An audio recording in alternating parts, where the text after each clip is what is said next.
পেপারের আমরা আগামী মাসের মধ্যে আমরা এই পেপার আমরা চালু করে দেবো। এরপরে মাল্টিমিডিয়া এবং অন্যান্য যেগুলো আছে সেক্ষেত্রে আমরা চলে দেবো। এবং আমি আশা করি যে চট্টগ্রামের মধ্যে চট্টগ্রাম মঞ্চ একটি প্রাচীন পত্রিকা এবং মাঠের ময়দানে জনগণের কাছে পাঠকের কাছে আমাদের পাঠকের অনেক বেশি আছে। বৃহত্তর চট্টগ্রাম বিভাগে দায়িত্বশীল সাংবাদিকতা ও গণমানুষের মুখপাত্র হিসেবে যাত্রা শুরু করেছিল দৈনিক বীর চট্টগ্রাম মঞ্চ। বর্তমানে পত্রিকা ধারাবাহিকভাবে 25 বছরে পা দিয়েছে। আমরা বহু দূর এগিয়ে যেতে চাই। এই পথ চলায় পাঠকের যে সাড়া পেয়েছি আমরা অভিভূত। তাই আমরা নতুন যুগে যেতে চাই। মঞ্চ পত্রিকাটি আরও পাঠকের কাছে পৌঁছাতে ডিজিটাল যুগে পদার্পণ করতে নানা উদ্যোগ নেওয়া হয়েছে।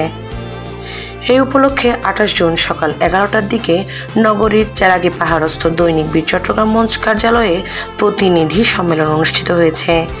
শুরুতেই মঞ্চ পত্রিকার সম্পাদক সৈয়দ ওমর ফারুক ও সহকারী সম্পাদক কামরুল হাবিব স্বাগত বক্তব্য দেন এবং মুক্ত আলোচনা শুরু করেন।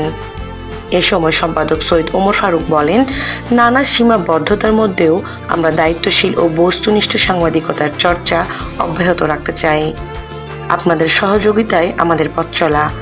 চেষ্টা করেছি পাঠকের মতামতকে প্রাধান্য দিয়ে সংবাদ পরিবেশনের, তুলে ধরেছি সমস্যা ও সম্ভাবনার কথা। আপনাদের কাছে আমি কৃতজ্ঞতা জানাই এবং দীর্ঘদিন আপনারা আমার সাথে কাজ করছেন। আপনাদের সংবাদ, আপনাদের উদ্যোগ, আপনাদের প্রক্রিয়ার সাথে আমি সবসময় ছিলাম এবং আছি। আপনাদেরকে আমি যেভাবে মনে করেছিলাম যে আমাদের পরিবারের একজন হিসেবে আমার সেই আশা পূর্ণ হয়েছে। আপনারা অনেকদিন পর এসছেন। আমি আশা করি আমরা যে অনলাইনের সূচনা করতে যাচ্ছি, এই পেপারের আমরা আগামী মাসের মধ্যে আমরা এই পেপার আমরা চালু করে দেবো। এরপরে মাল্টিমিডিয়া এবং অন্যান্য যেগুলো আছে সেক্ষেত্রে আমরা চলে দেবো। এবং আমি আশা করি যে চট্টগ্রামের মধ্যে চট্টগ্রাম মঞ্চ একটি প্রাচীন পত্রিকা এবং মাঠের ময়দানে জনগণের কাছে পাঠকের কাছে আমাদের পাঠক প্রিয়তা অনেক বেশি আছে এবং বিশ্বাসযোগ্যতা আছে। বিশেষ করে আমরা কখনো কোনো ভুয়া নিউজ, কোনো ফেক নিউজ, কোনো মানুষের বিরুদ্ধে কোনো রকমের অপমানজনক নিউজ ছাপাতে আমরা চাই না। আমরা এর থেকে দূরে থাকি এবং আমাদের প্রতিনিধি যারা আছেন, মফস্বল প্রতিনিধি, তারা অত্যন্ত সততার সাথে কাজ করছেন, তারা কষ্ট করছেন এবং তাদের এলাকায় আমি মনে করি যে অনেক বেশি জনপ্রিয়। সুতরাং তাদের উপর আমাদের আস্থা রাখা যায়। আমি আশা করি পাশাপাশি সামাজিক ও মানবিক দায়বদ্ধতায় অবিচল থাকার চেষ্টা করেছি। আমরাও ডিজিটাল প্ল্যাটফর্মে থাকব। চট্টগ্রামের নানা সমস্যা ও সম্ভাবনার কথা আরও বৃহৎ পরিসরে তুলে ধরতে চাই।